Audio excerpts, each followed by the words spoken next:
মে দিবস চালুর ১৩৮ বছর পরও শ্রমিকদের ৮ ঘন্টা কাজের দাবি রয়েই গেছে।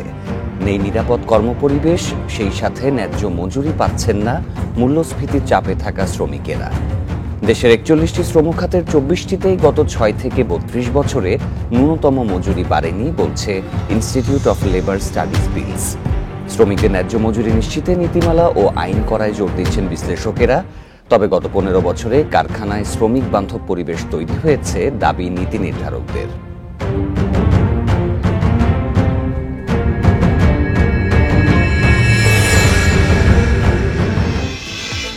এ নিয়ে থাকছে বিস্তারিত প্রতিবেদন। স্বাগত সকাল ৯টার বিরতিহীন সংবাদে, সাথে আছি সাফাদ্দিন ফরিদ এবং আমি সঞ্চার মতুত্তমা। আর শুরুতে জানিয়ে দিব প্রধান শিরোনামগুলো। মার্কিন বিশ্ববিদ্যালয়ে মানবাধিকার লঙ্ঘন নিয়ে প্রশ্ন প্রধানমন্ত্রীর, অন্যদের পরামর্শ দেওয়ার আগে নিজের দোষ খোঁজার আহ্বান।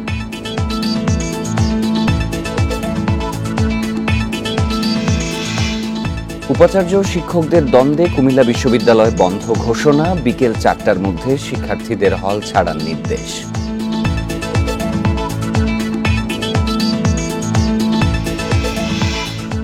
দু একদিনের মধ্যে বৃষ্টি শুরু হলেও ১০ তারিখের পর থেকে আবার তাপপ্রবাহ, পূর্বাভাস আবহাওয়া অফিসের।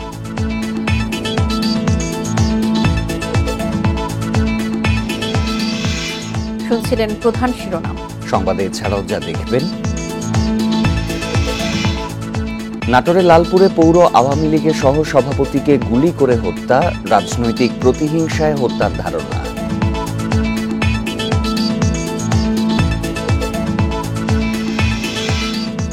রাজধানীতে বাড়ছে বেওয়ারিশ মরদেহের সংখ্যা, ছিন্নমূল মানুষের ডেটাবেজ না থাকাকে দায় বিশ্লেষকদের।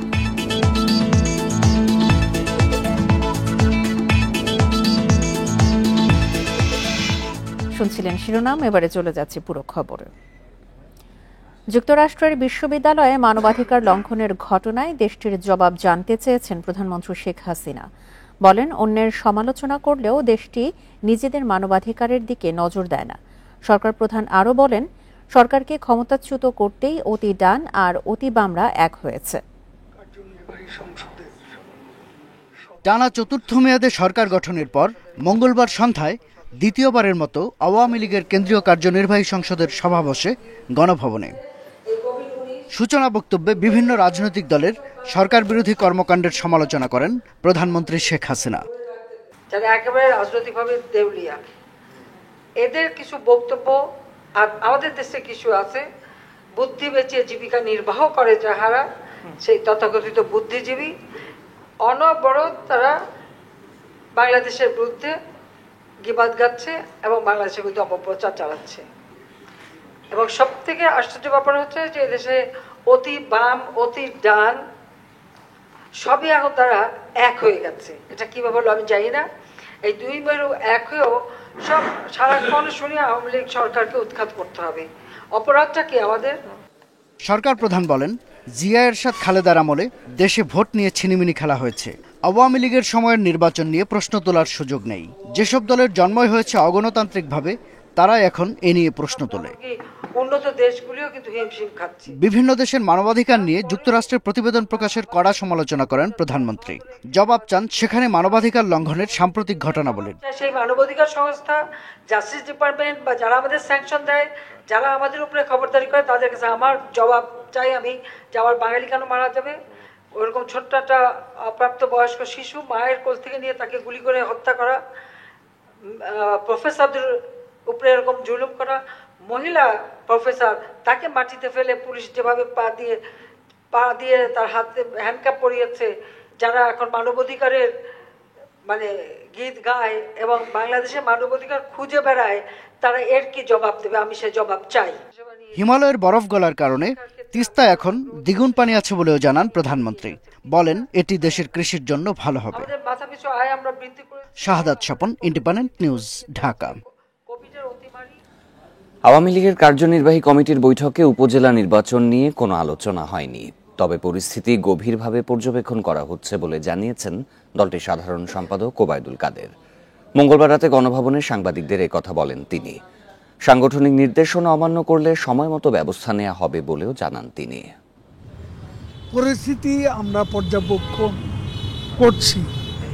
ইলেকশন তো এখনই শেষ হয়ে যাচ্ছে না, সময় মতো সিদ্ধান্ত নেওয়া হবে। আমি কিন্তু 30 তারিখ সিদ্ধান্ত নেওয়া হবে এমন কোনো কথা বলিনি। মে দিবস চালুর 138 বছর পরও শ্রমিকদের 8 ঘন্টা কাজের দাবি রয়েই গেছে। মজুরি কমের পাশাপাশি রয়েছে নিরাপত্তাহীনতার অভিযোগও। দ্রব্যমূল্যের ঊর্ধ্বগতির কারণে শ্রমিকরা এখনও রেশনে খাদ্য ও পণ্য চান। তবে গত 15 বছরে কারখানায় শ্রমিক বান্ধব পরিবেশ তৈরি হয়েছে বলে দাবি নীতি নির্ধারকদের।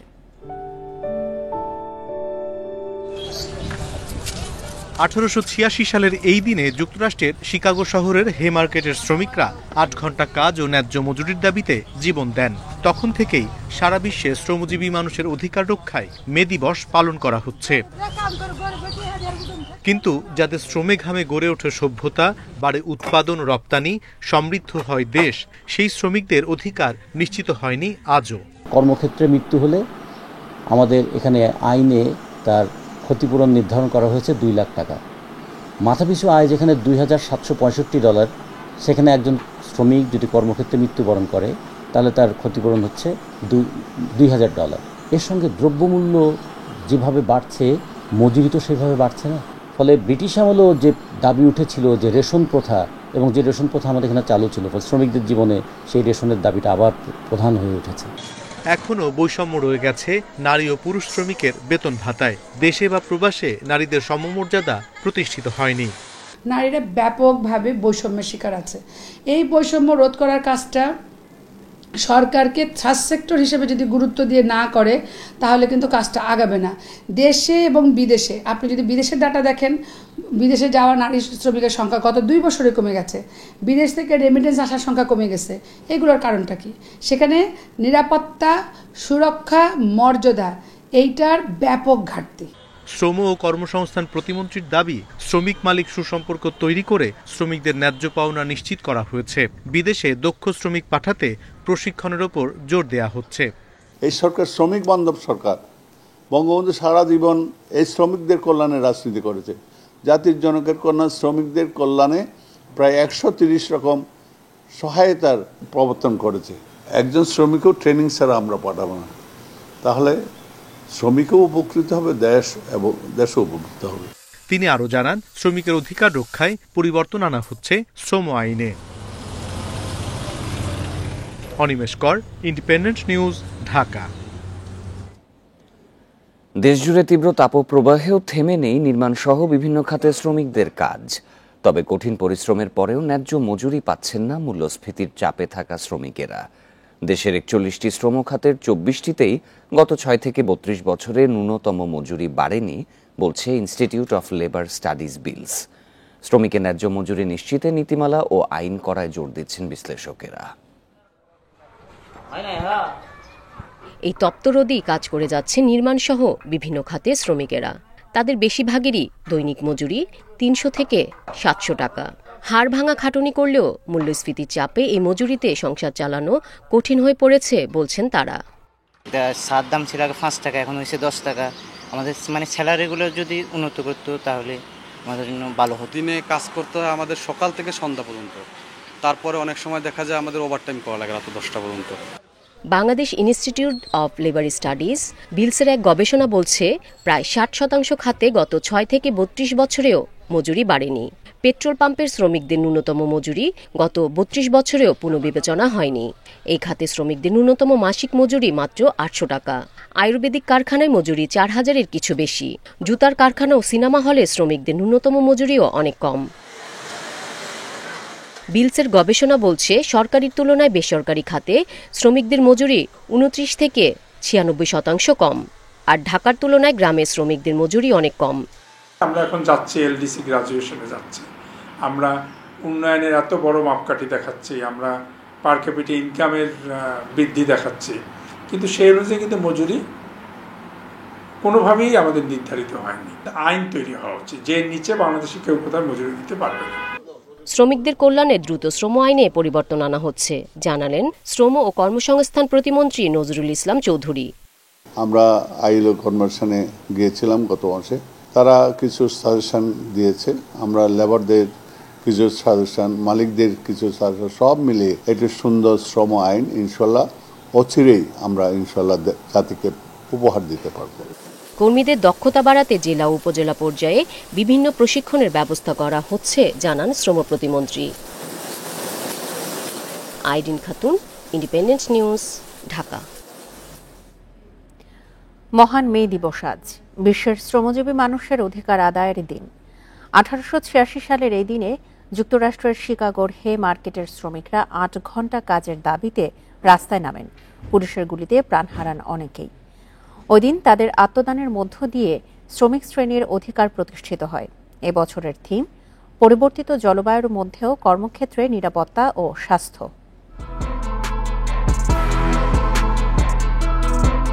18 শতকে শ্রমিকদের অমানবিক পরিশ্রম করতে হতো, বিনিময়ে মজুরি মিলত নগণ্য।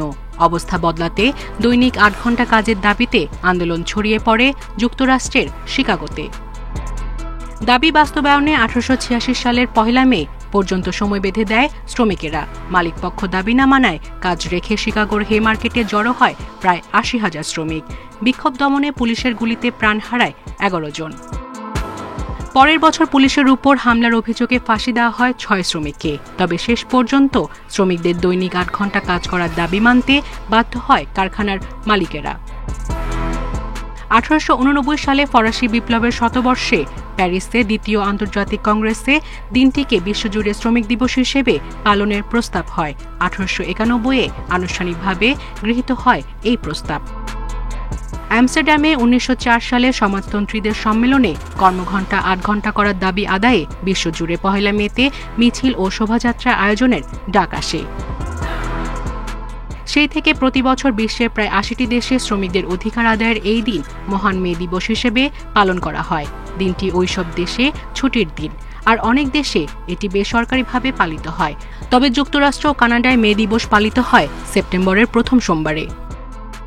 সায়রা খান, ইন্ডিপেন্ডেন্ট নিউজ।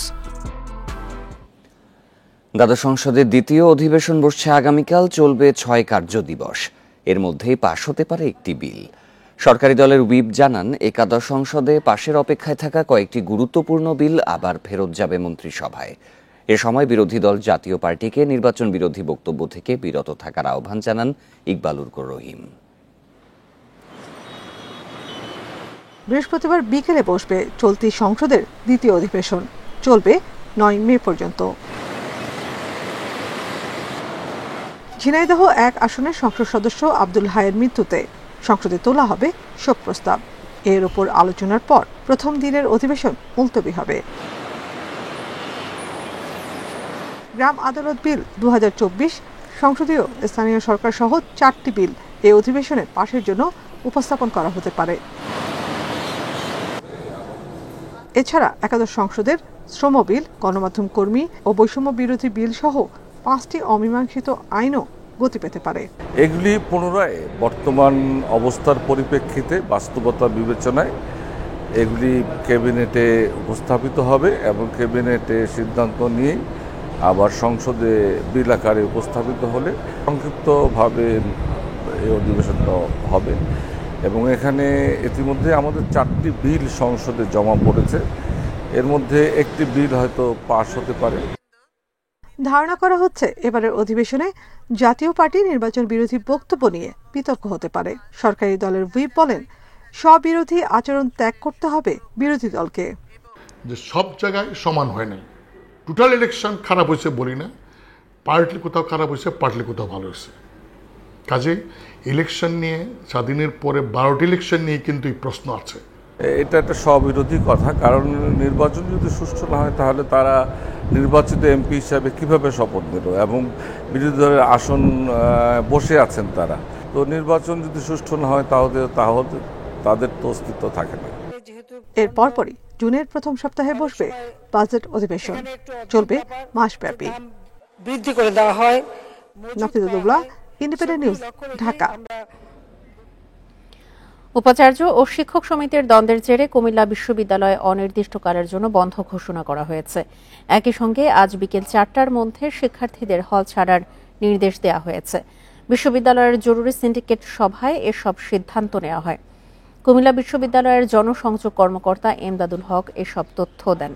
তিনি জানান, মঙ্গলবার বিকেলে জরুরি ভার্চুয়াল সভা করে বিশ্ববিদ্যালয়ের সিন্ডিকেট সভায় পরবর্তী নির্দেশনা না দেওয়া পর্যন্ত শিক্ষা কার্যক্রম এবং আবাসিক হল বন্ধের সিদ্ধান্ত নেওয়া হয়। এছাড়া চলমান পরিস্থিতির সমাধান করতে দুটি কমিটি গঠনেরও নির্দেশ দেওয়া হয়েছে।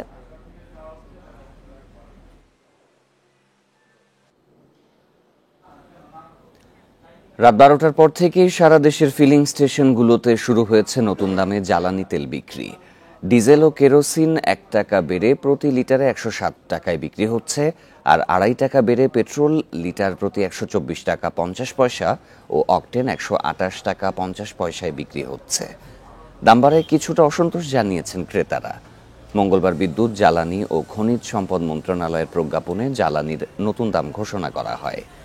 বিশ্ববাজারের সঙ্গে সামঞ্জস্য রেখে মার্চ থেকে জ্বালানি তেলের স্বয়ংক্রিয় মূল্য নির্ধারণ চালু করে সরকার।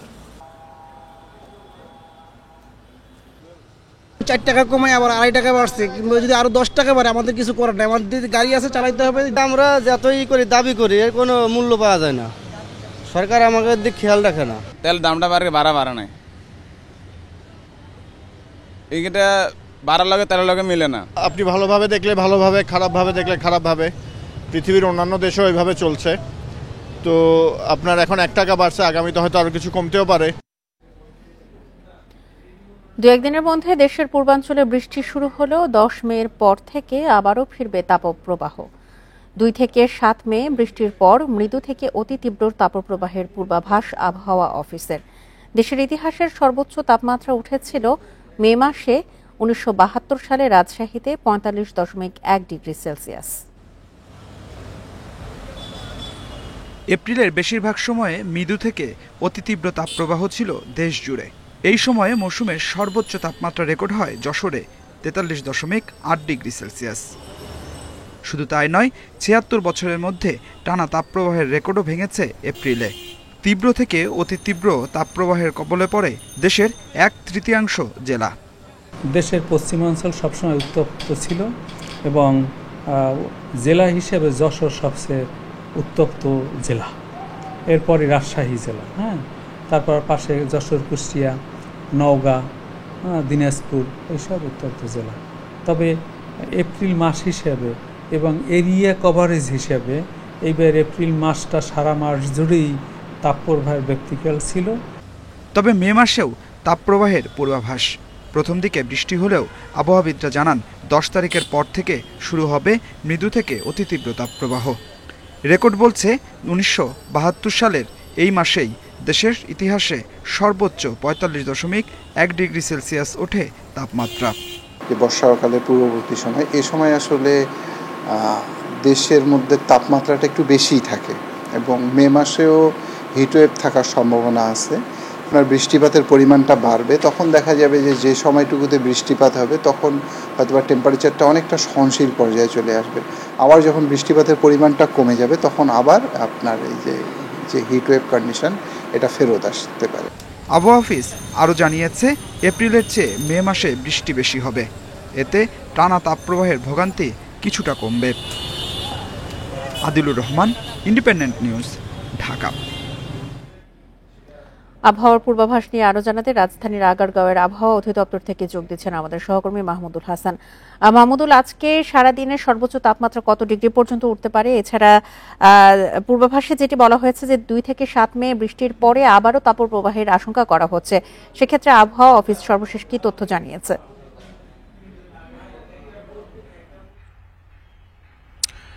দেখেন, গতকাল সন্ধ্যায় আবহাওয়া অফিস যে তথ্য দিয়েছে তা হলো যে আগামী আরো 2 দিন তাপপ্রবাহের সতর্ক বার্তা জানিয়েছেন এবং একই সঙ্গে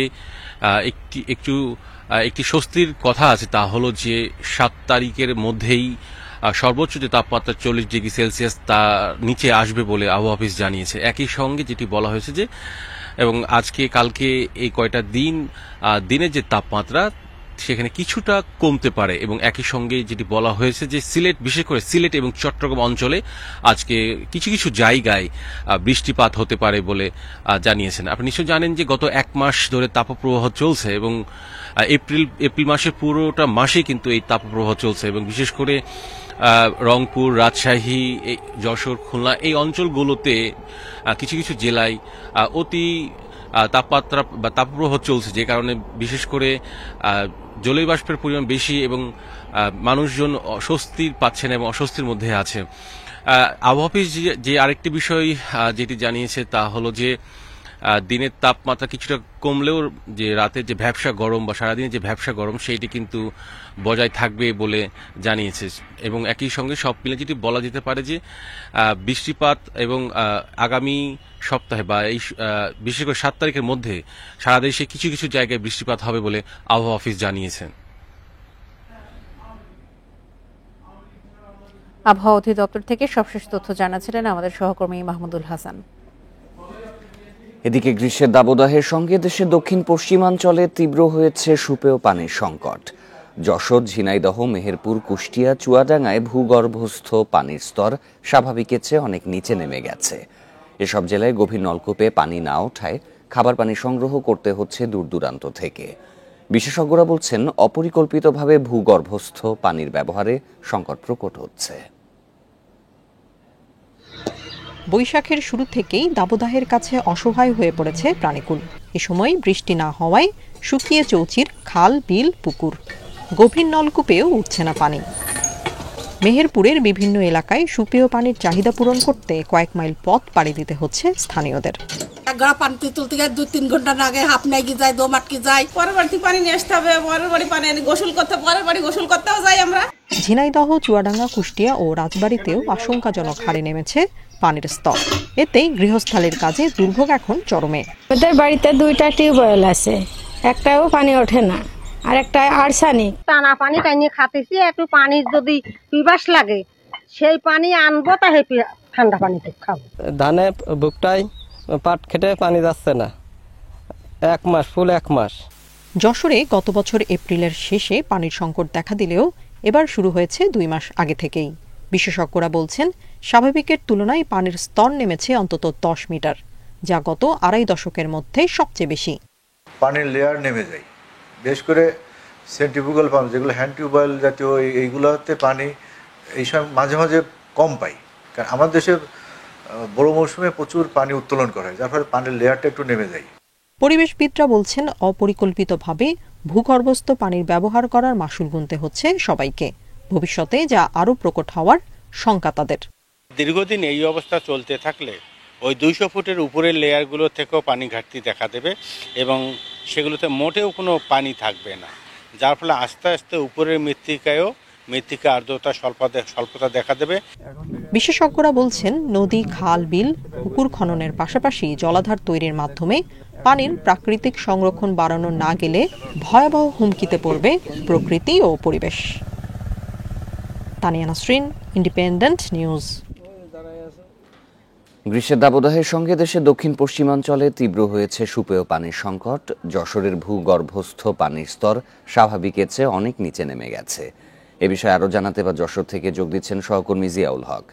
জিয়াউল, গত বছরে এই যে সমস্যা দেখা দিয়েছিল তারও 2 মাস আগে থেকে এই বছরের সমস্যার সৃষ্টি হয়েছে। জনসাধারণ কি পরিমাণে দুর্ভোগ পোহাচ্ছেন সুপেয় পানির জন্য? দুর্ভোগের বিষয়টি আসলে আমরা যতটুকু দেখেছি এখনো পর্যন্ত, মানুষকে কোনো জায়গায় কিন্তু প্রায় 0.5 কিলোমিটার পর্যন্ত হেঁটে যেয়ে পানি নিয়ে আসতে হচ্ছে। গ্রামাঞ্চলে এই পরিস্থিতি খুবই খারাপ অবস্থা আমরা দেখেছি, কারণ গ্রামে কিন্তু ধান আবাদের যে একটি বিষয় থাকে এবং সেখানে কিন্তু এই পরিস্থিতিটা সবচেয়ে বেশি খারাপ, অর্থাৎ তাদেরকে কিন্তু ডিপ টিউবওয়েলের উপরে ডিপেন্ড করতে হচ্ছে। তেমন সেচ কাজের জন্য যে ডিপ ব্যবহার করা হয়, সেই ডিপে যেয়ে হয়তো তাদেরকে গোসলের কার্যক্রম বা অন্যান্য যে বাসা বাড়িতে যে সমস্ত পানির যে প্রয়োজন হয় সেইগুলো সারতে হচ্ছে। আর আমরা যে পুকুরগুলো দেখেছি গ্রামাঞ্চলে যখন ঘুরেছি, তখন কিন্তু সেখানে পুকুরগুলোতে পানি নেই বললেই চলে। বিশেষ করে মাছের যে সমস্ত ঘের আছে বা যে পুকুরগুলোতে সবসময় পানি রাখার প্রয়োজন হয়, সেখানে কিন্তু একাধিকবার সেচ দেওয়ার পরও সেই পানি কিন্তু আসলে ধরে রাখা যাচ্ছে না, এমনটি আমরা এখনো পর্যন্ত দেখতে পেয়েছি। আর শহর অঞ্চলের বেশিরভাগ টিউবওয়েলেই কিন্তু পানি নেই। যদি আমি এটি শতাংশ হিসেবে ধরি, সেটি কিন্তু প্রায় 80% নেমে এসেছে। আমরা দেখেছিলাম যে গত বছর যশোরে পানির যে স্তর নেমেছিল সর্বনিম্ন, সেটি ছিল 8 মিটারের মতো। এটি কিন্তু এবার প্রায় 10 মিটার এসে ঠেকেছে, অর্থাৎ প্রায় 2 মিটার বেশি কিন্তু পানির স্তর আরো বেশি নিচে নেমেছে। এই বিষয়গুলো নিয়ে আসলে পরিবেশবিদরা বলছেন এটি আসলে যে একটি সময়ে হয়েছে বা 2-1 বছরে হয়েছে বিষয়টি কিন্তু এরকম না।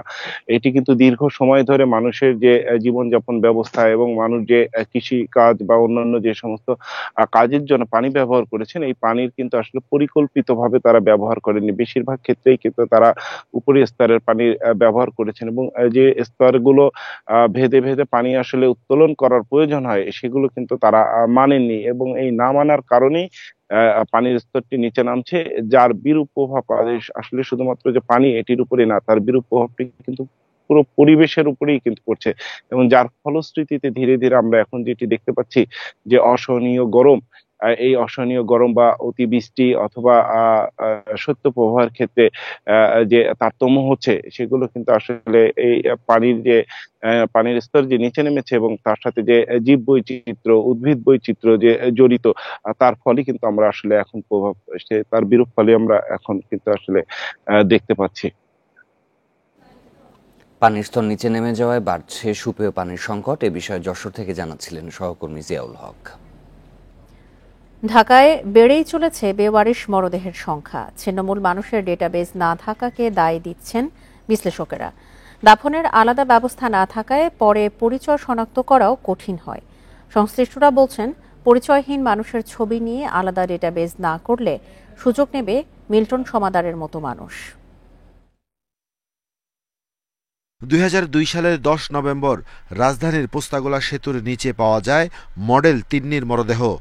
বেওয়ারিশ হিসেবে দাফনের পর তার মরদেহের ছবি প্রকাশ করে পুলিশ। এরপরই তিন্নিকে শনাক্ত করে স্বজনরা। তবে সঠিক মরদেহ পেতে সেদিন 60টি কবর খুঁড়তে হয়েছিল। রাজধানীতে পরিচয়হীন মরদেহ দাফনের কোনো আলাদা কবরস্থান নেই সৎকারের বিশেষ ব্যবস্থাও। 100 বছরের অনেক উপরে চলে গেছে, আঞ্জুমানের বয়স হয়েছে, আজও পর্যন্ত আমার কিন্তু নির্দিষ্ট কোনো কবরস্থান নেই। আমরা কিন্তু শনাক্ত করতে পারবো না যে লাশটা যেটা নিয়ে মামলা হয়েছে ওই দিন যতগুলো লাশ দাফন হয়েছে সবগুলো লাশ তোলা হয়। এটা সম্পূর্ণ অমানবিক। প্রতি বছরই বাড়ছে বেওয়ারিশ মরদেহের সংখ্যা। আঞ্জুমান মফিদুল ইসলামের তথ্যমতে 2022 সালে এমন মরদেহ ছিল 443টি। 2023 সালে এই সংখ্যা দাঁড়ায় 490টিতে। আর এই বছর প্রথম 3 মাসেই বেওয়ারিশ মরদেহ মিলেছে 126 জনের। বিশ্লেষকরা বলছেন, বেশিরভাগ দেশেই পরিচয়হীন মরদেহ এবং মানসিক প্রতিবন্ধীদের আলাদা ডাটাবেজ ও ওয়েবসাইট রয়েছে। কেউ নিখোঁজ হলে প্রথমে সেখানে জানায় স্বজনরা। দেশেও এমন ডাটাবেজের তাগিদ তাদের। যেখানে তার কোনো ট্রেস আউট নাই, কেউ চেনে না জানে না, এলাকার মানুষজন বলে যে না কিন্তু আমরা চিনি না, বেওয়ারিশ হিসেবে যেহেতু লাশটা পছন্দ হবে তাকে কিন্তু সহজেই এই যে আপনার প্রমাণ বা যে দলিল সেটা লুকানোর জন্য কিন্তু ক্রিমিনাল এটা একটা পদ্ধতি ব্যবহার করে। পাওয়া গিয়েছে এবং বেওয়ারিশ লাশের খোঁজ করছে, এরকম একটা কিন্তু আমরা হটলাইন নাম্বার আমরা রাখতে পারি। অপরাধীরা যেন হাতিরঝিল, বেড়িবাঁধের মতো এলাকাকে মরদেহ লুকানোর স্পট হিসেবে ব্যবহার করতে না পারে সে বিষয়ে কাজ করার কথা জানান পুলিশ কর্মকর্তারা। Arafatur Rahman, independent news, Dhaka.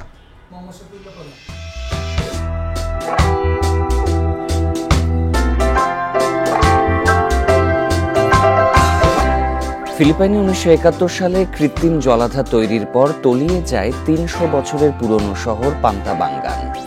April জুড়ে টানা তাপপ্রবাহে জলাধারের পানি 200 মিটার থেকে কমে দাঁড়িয়েছে 50 মিটারে। এতে করে দৃশ্যমান হয়েছে পান্তাবাঙ্গান শহরের ধ্বংসাবশেষ। পানির নিচে শহরের গির্জা আর বাড়িঘর দেখতে তাই ভিড় করছেন পর্যটকেরা।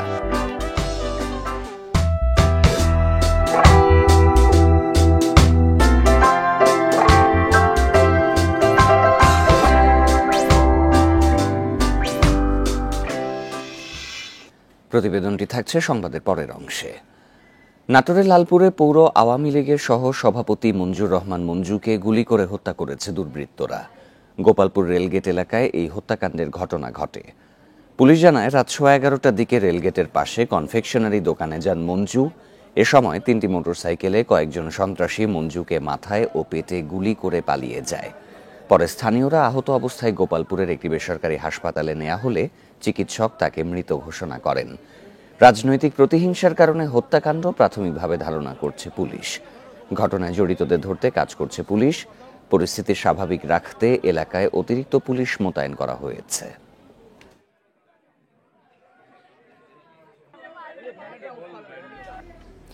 দিনভর চেষ্টার পরও ব্র্যাক ব্যাংক থেকে উল্কা গেমসের কর ফাঁকির 50 কোটি টাকা আদায় করতে পারেনি এনবিআর। ব্যাংক কর্তৃপক্ষের এমন আচরণ শাস্তিযোগ্য অপরাধ বলে জানিয়েছেন কর্মকর্তারা। তবে ব্র্যাক ব্যাংক জানিয়েছে আদালতের আদেশ থাকায় টাকা দেয়া হয়নি। অনলাইন জুয়া কোম্পানি উল্কা গেমসের বিরুদ্ধে 2 বছর আগে তদন্ত শুরু করে এনবিআর এর গোয়েন্দা সংস্থা সিআইসি। টাকা নিয়ে যাতে পালিয়ে যেতে না পারে সেজন্য ব্র্যাক ব্যাংকে থাকা উল্কা গেমসের 53 কোটি টাকা আটকে দেওয়া হয়। তদন্তে প্রায় 50 কোটি টাকা কর ফাঁকির প্রমাণ পাওয়া যায়। মঙ্গলবার অ্যাকাউন্টটি সচল করে টাকা আদায় কর অঞ্চল 15কে নির্দেশনা দেয় সিআইসি।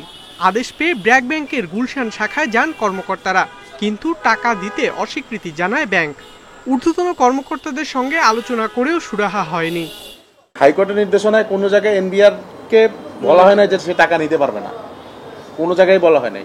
সেটা হচ্ছে মামলাটার যেটা কথা বলা হচ্ছে, এটা হচ্ছে ওনাদের দুজন মালিকের মধ্যে দ্বন্দ্ব নিয়ে। সেটা তো আমার ইস্যু না। আমি চিনি আমার যে কোম্পানি সেটা একটা ডিফারেন্ট এন্টিটি। আমরা কোম্পানির ডাইরেক্টরদের উপর তো কোনো ইয়ে করতেছি না, আমরা জাস্ট কোম্পানি থেকে পাওনাটা নিয়ে নিব। কিন্তু ওনাদের অ্যাকাউন্টে টাকাটা পড়ে আছে, কিন্তু টাকাটা ওনারা আমাদের দিচ্ছেন না। ব্যাংক কর্তৃপক্ষ জানায় ব্যাংকে থাকা এই টাকা নিয়ে মামলা চলছে উল্কা গেমস ও ভারতীয় কোম্পানি মুনফ্রগের মধ্যে। এর জেরে টাকা লেনদেনে নিষেধাজ্ঞা দিয়েছে আদালত। এনবিআর এই টাকা পাবে কিনা সে বিষয়ে শুনানি হবে 5 মে। এনবিআর এর স্বার্থ রক্ষার্থে আমরা আদালতে যে দেখালাম যেখানে এনবিআর এর আছে আমরা কি করব।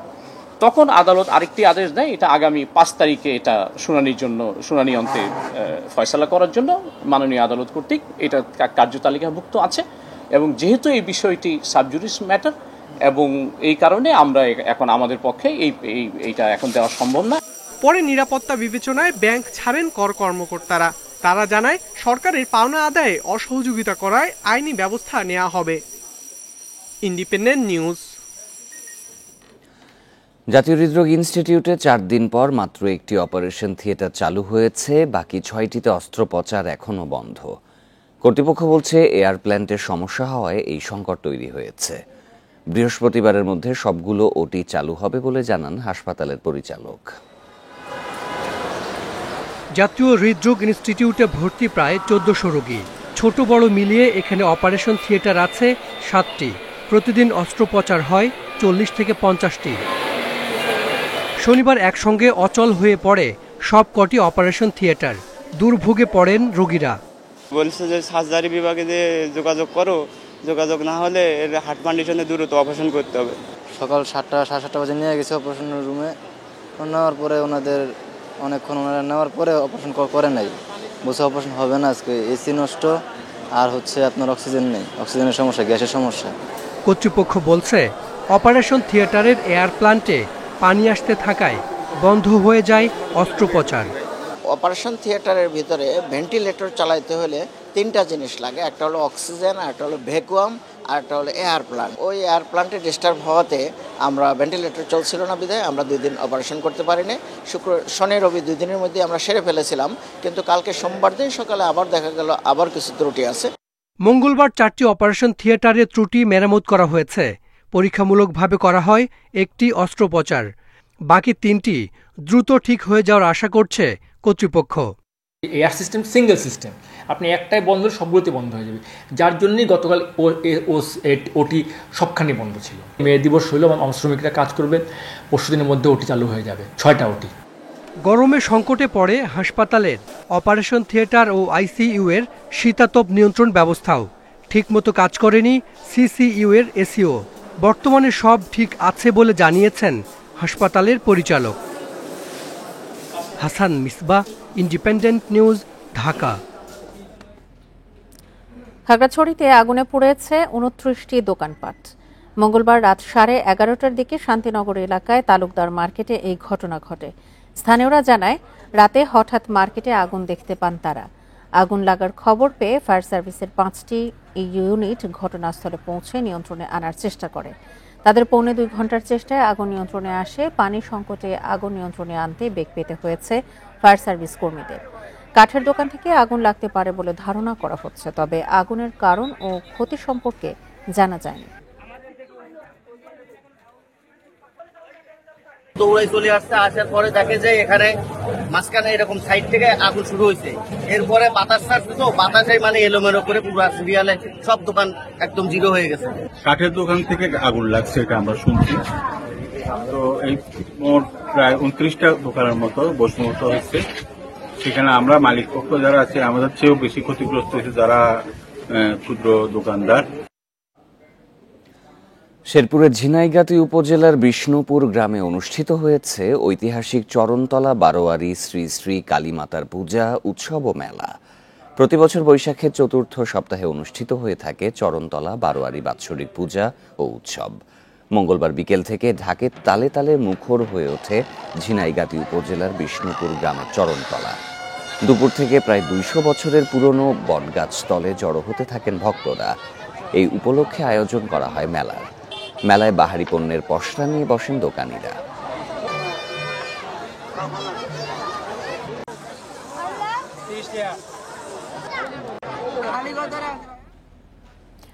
চট্টগ্রাম চিড়িয়াখানায় নতুন 2টি বাঘ শাবকের জন্ম হয়েছে। বাঘ রাজপরী দম্পতির ঘরে জন্ম নেওয়া শাবক দুটিকে বিশেষ পর্যবেক্ষণে রাখা হয়েছে। নতুন শাবকের জন্মের খবরে অনেকেই তাদের দেখতে ছুটে এসেছেন চিড়িয়াখানায়, তবে এখনই তাদের দর্শনার্থীদের সামনে আনছে না চিড়িয়াখানা কর্তৃপক্ষ। সম্প্রতি বাঘ রাজ ও বাঘিনী পরীর ঘর আলো করে তাদের সংসারে আসে নতুন 3 অতিথি। এদের মধ্যে একটি শাবক মারা যাওয়ায় চট্টগ্রাম চিড়িয়াখানায় এখন বাঘের সংখ্যা 19টি। বাঘ শাবকের জন্মের খবরে অনেকেই ছুটে গেছেন চিড়িয়াখানায়, তবে এখনই শাবকদের দেখতে দেয়া হচ্ছে না দর্শনার্থীদের। তাই খবর শুনেই খুশি থাকতে হচ্ছে তাদের। ওইগুলো আসে, আসার পর যখন বাচ্চা দিছে, তারপর আমাদের এখানে এখন জীবজন্তু আসছে। চট্টগ্রামের মানুষ এখন দিক দিগন্ত থেকে ছুটে আসতেছে দেখার জন্য। ফ্যামিলিকে নিয়ে সবার সাথে খুব ভালো লাগতেছে চট্টগ্রামে। আর মোটামুটি এখন পরিবেশটা অনেক সুন্দর হয়েছে চট্টগ্রাম চিড়িয়াখানা। জন্মের পর 2 শাবককে রাখা হয়েছে বিশেষ খাঁচায়। পর্যবেক্ষণ করা হচ্ছে মা বাঘিনীর আচরণ। সন্তানদের সঙ্গে বিরূপ আচরণ করলে পরিস্থিতি বুঝে ব্যবস্থা নেওয়ার কথা জানিয়েছে চিড়িয়াখানা কর্তৃপক্ষ।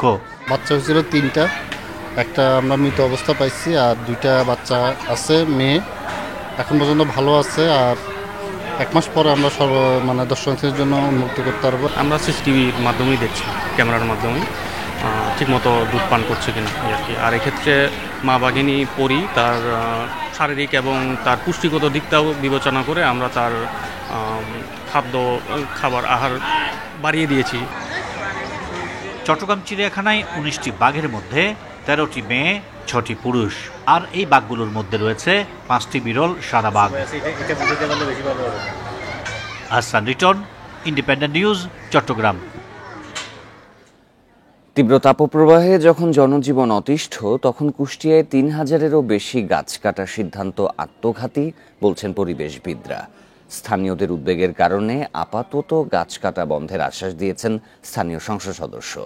আর বন বিভাগ বলছে, সামাজিক বনায়ন কর্মসূচির আওতায় এসব গাছ কাটার পর নতুন চারা রোপণ করা হবে।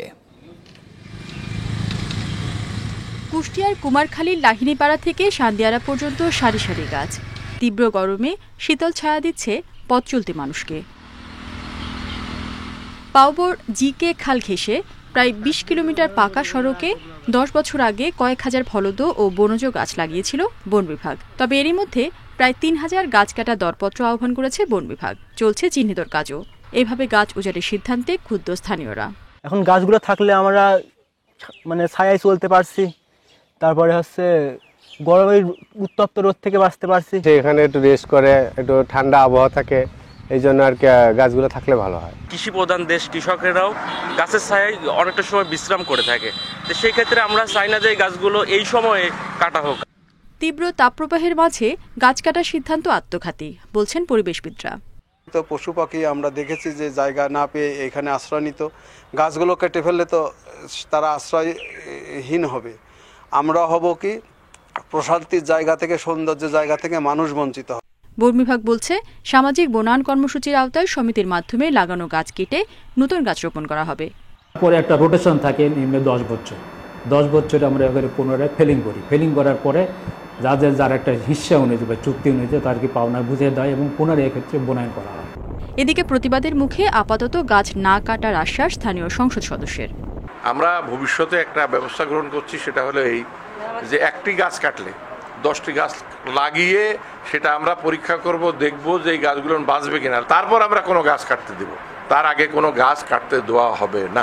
2004 সাল থেকে জেলায় সামাজিক বনায়ন কর্মসূচি শুরু করে বন বিভাগ। Independent news. এই ছিল বিরতিহীন সংবাদে।